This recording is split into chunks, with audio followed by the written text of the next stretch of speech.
The spirit of Calgary. Calgary 7 News at 11 starts now. New tonight at 11, Owen Hart tragedy. The Calgary wrestler dies in a freak WWF accident. Then survival at sea. Calgarians arrive home after fire sinks their cruise ship. Plus, back from Kosovo, a group of Calgarians returns from refugee camps in the Balkans. Calgary 7 News at 11.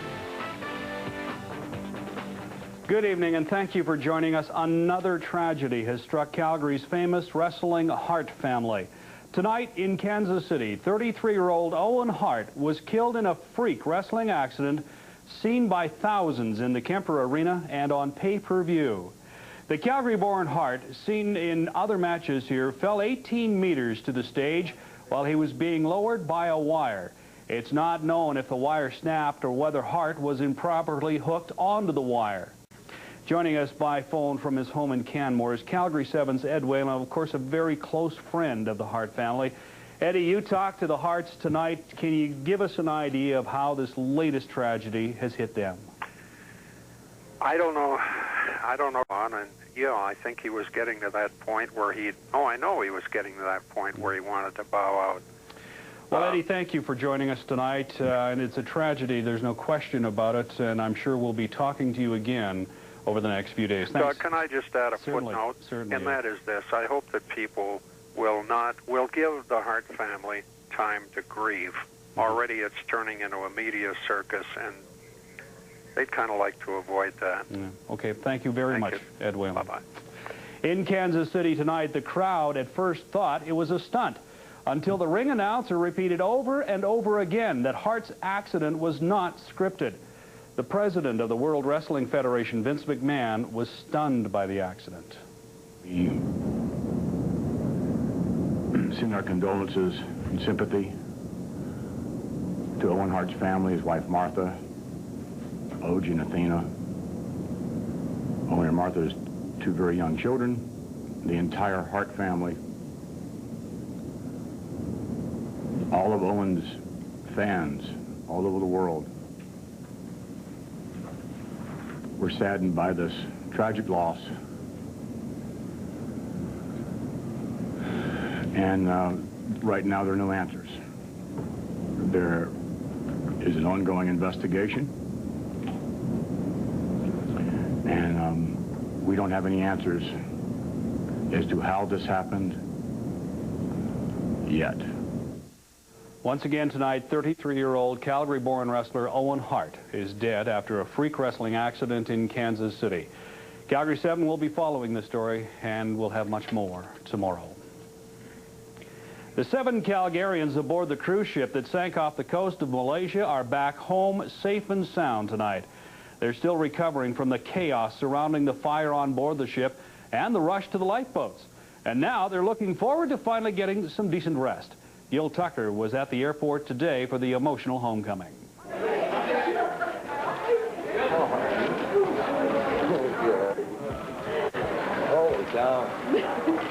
Here we are. Their families and friends knew they'd made it off the ship safely, but it's still a big relief to welcome them back home.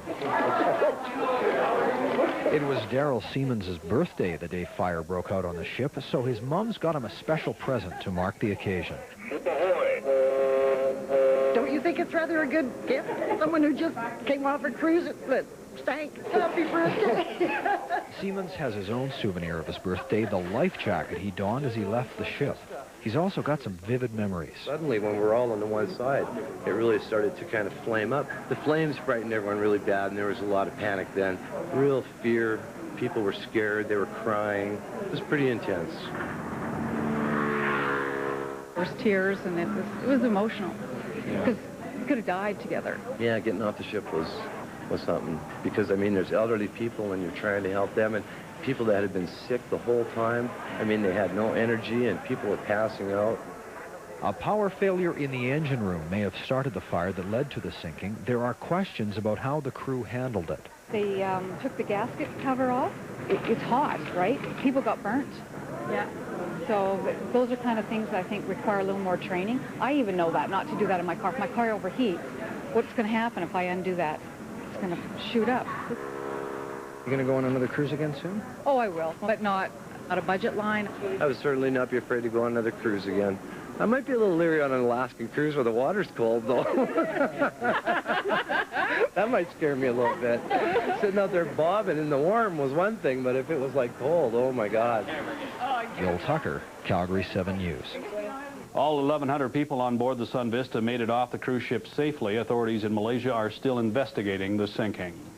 It has been a deadly holiday weekend on Alberta roads. 7 people have died in the last 48 hours. In the latest tragedy, 3 people were killed and 2 people flown by Stars Air Ambulance to Calgary after a 2-vehicle accident near Olds.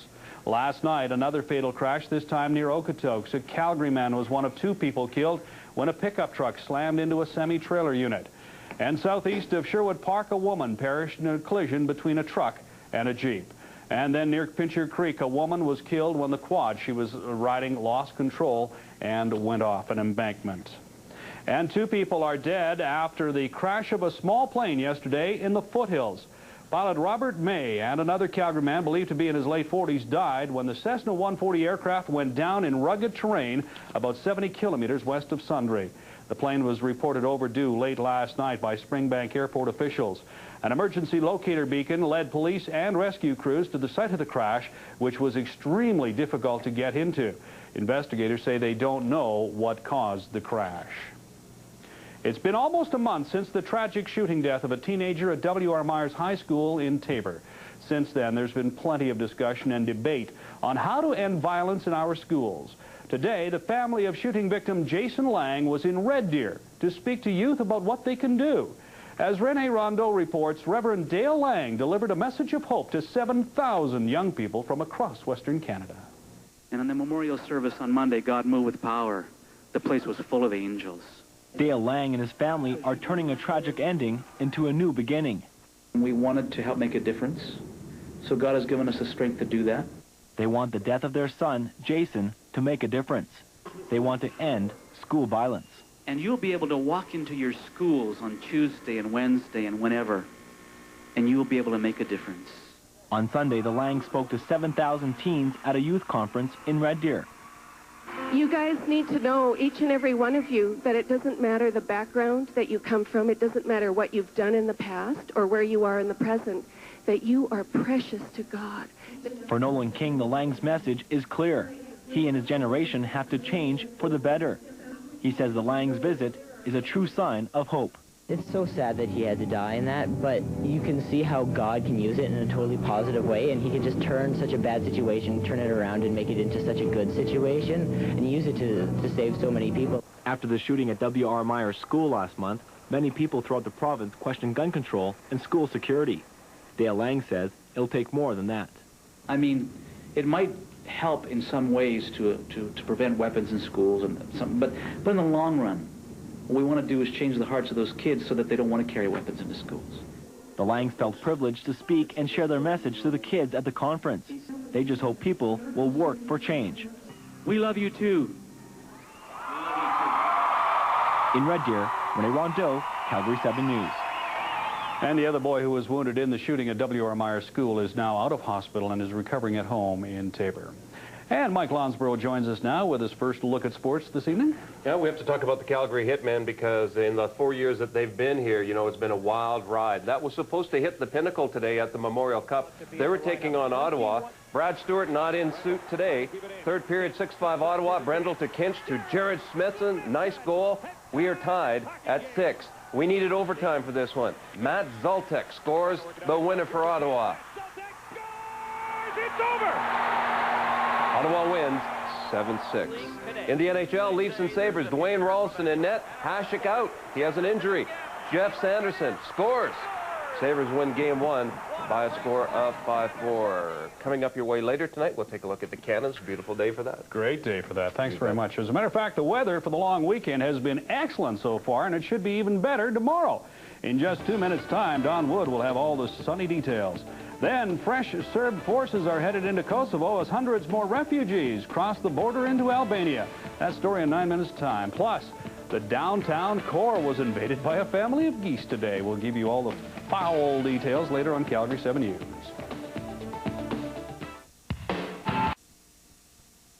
nicest day of the year, and here we sit working. But that's okay. A lot of people got a chance to get out and enjoy it, don't we? And a lot of folks had to work today, but they get tomorrow off, and that will likely be the sunniest and hottest day of the year so far. Oh, it's good stuff.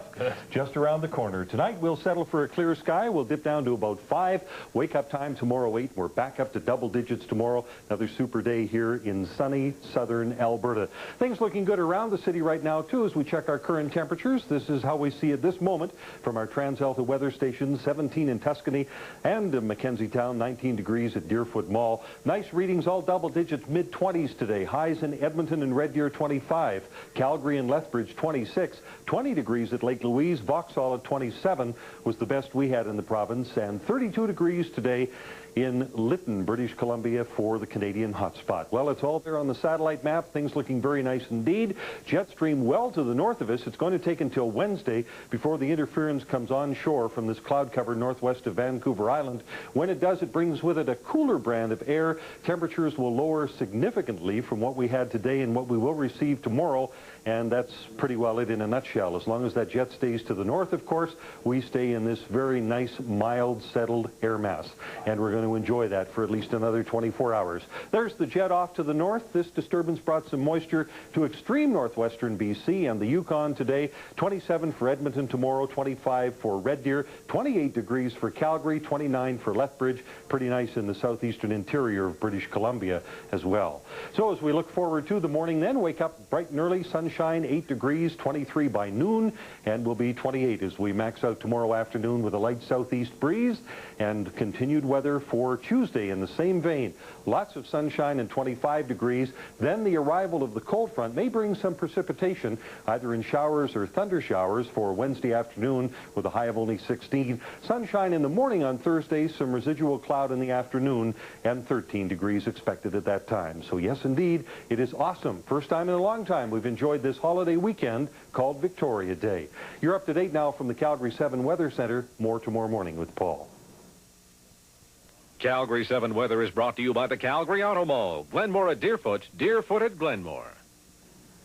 Some truly giving Calgarians flew into town today after 10 days in Albania. When we come back, we'll tell you all about their incredible experiences in refugee camps. That and the latest from Kosovo up next on Calgary 7 News. If you About 1,000 ethnic Albanian men once feared dead crossed the border between Kosovo and Albania today. They say they'd been released from a Serb prison yesterday. There are also reports of fresh Serb troops heading into the embattled South Province. But good weather has allowed NATO warplanes to intensify attacks on key targets. Nora O'Donnell reports. Hundreds of Albanian men, some feared dead by loved ones, crossing into Albania this weekend. Exhausted, starving, and telling stories of mistreatment by Serb soldiers. They beat us like animal. 48 hours, we didn't have no bread, no water. This man said his hands were beaten hundreds of times with a metal rod. The refugees say many others are still being held by the Serbs. Some Kosovar women, hoping to find their missing men, were told that in addition to those in prison, many are dead. More than 10,000 refugees left Kosovo last week alone, while good weather across Yugoslavia gave NATO's warplanes a clear shot at Belgrade's power plants and other vital targets. Today, NATO Commander Wesley Clark at an airbase in Italy said he will step up attacks.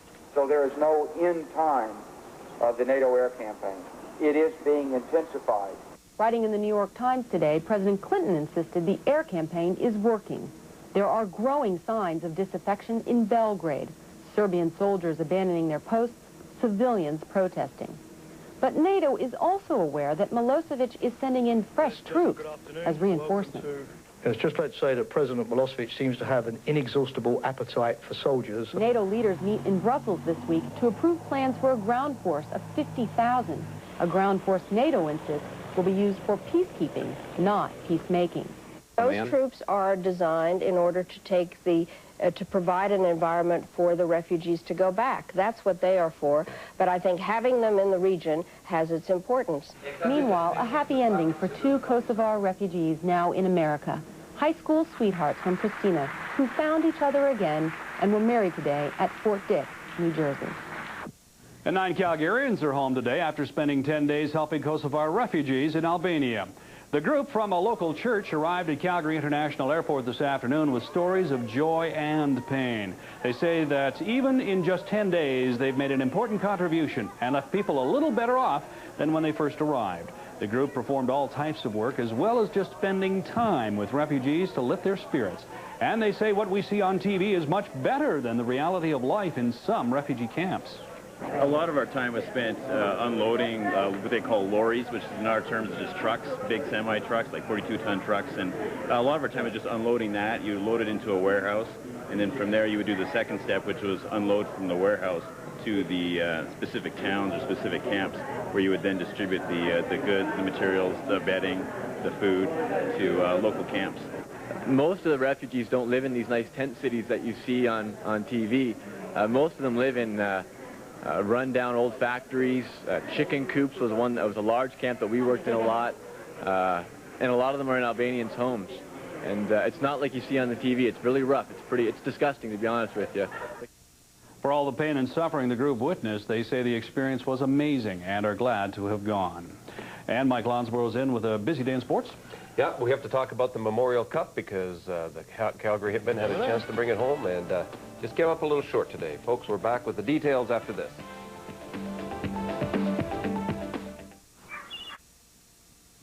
Hi, everybody. The Calgary Hitmen's dream season came to an end today. It wasn't the happy ending they wanted. This year, they have to settle for the role as bridesmaid as they came up short against the host team from Ottawa in the Memorial Cup finale. Let's go to Ottawa and pick it up, folks. And, of course, the Hitmen without Brad Stewart, but Kenton Smith was back in the lineup. First period, 1-0, 67. Ben Gustafson scores. It's 2-0, Ottawa in front. But the Hitmen will come back. Here's what happens. Chris Nielsen wheels and deals and lets a nice shot go, catches the far corner, and they're on the board. That was 2-1. In the second, the score is 3-1 Ottawa. They have a 2-1, and Lance Galbraith will score. It was 4-1 Ottawa at this point. It looked like it was all but over. 22 seconds later, though, Curtis Rich with the shot.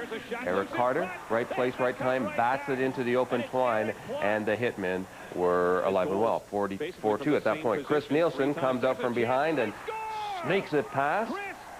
Somehow it went in. 4-3. Calgary within one. They tie it 28 seconds into the third. Pavel Brendel ties the game at 4 with this backhand. What a beaut it was.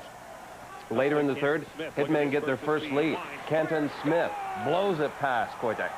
5-4, Hitmen. Then Ottawa would tie the game and then go ahead on this goal by Matt Zoltak.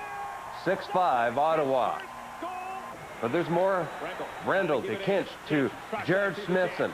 Nice goal indeed. That tied it at 6. We needed overtime. Here's the call. Davis spins, trying to work it out in front. Here's a chance. Matt Zoltak scores! It's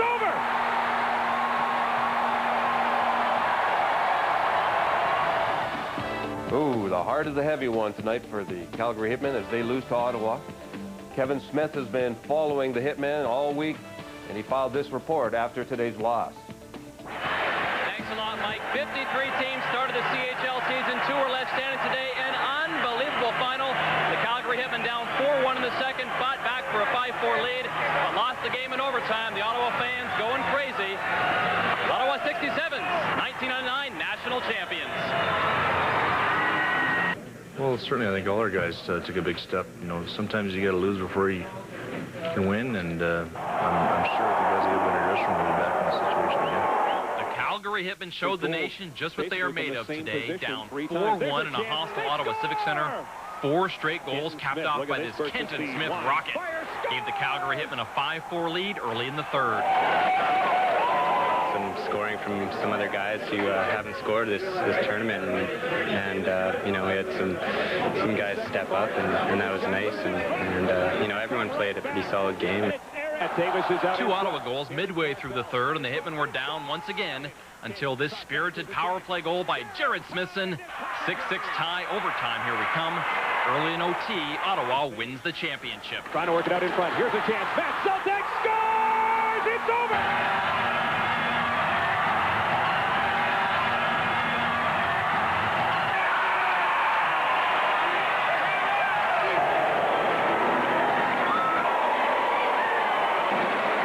They're a great team. We were up 4-1 there, and they just kept coming, so that was unbelievable, and I want to get to my guys over here.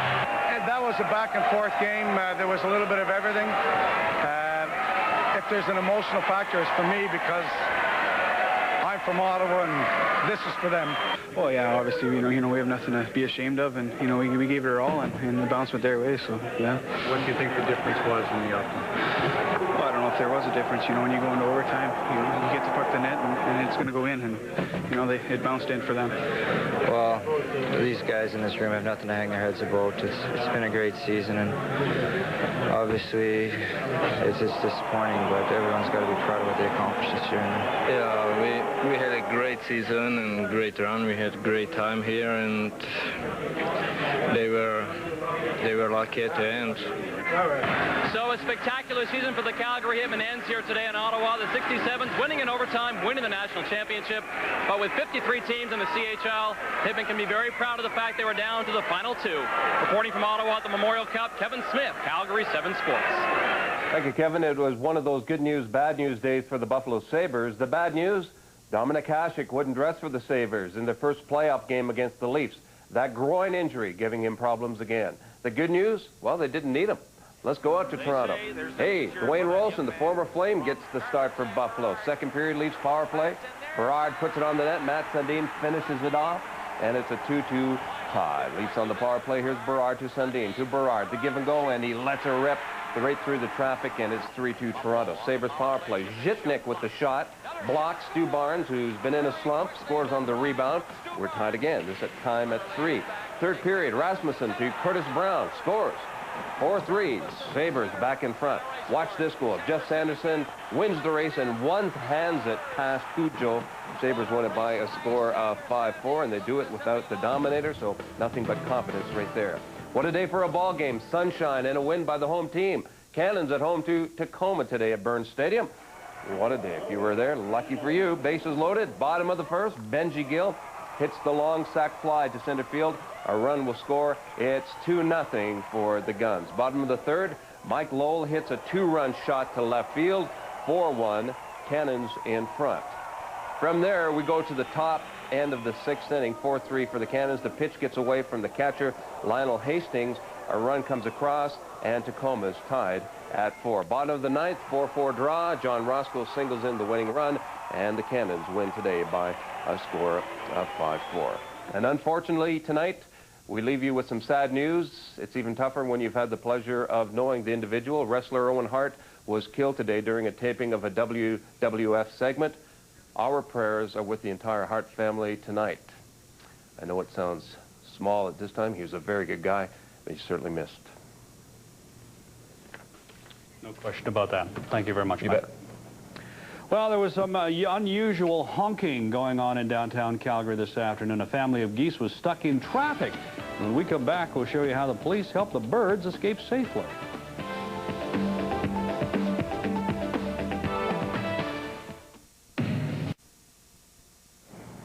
Well, the police were called in to deal with some foul business in downtown Calgary this afternoon. This hotshot video shows a family of geese getting a special police escort. The men in blue were asked to help out after security at the Calgary Tower Parkade ushered the birds out of the garage, fearing they'd get run over. Officers then directed traffic and even temporarily blocked the road so the pair of geese and their 6 goslings could make it safely to a nearby park. And once again, recapping our top story tonight, another tragedy has struck Calgary's wrestling Hart family tonight in tragedy here in Calgary. That's our time for tonight. Have a very pleasant evening.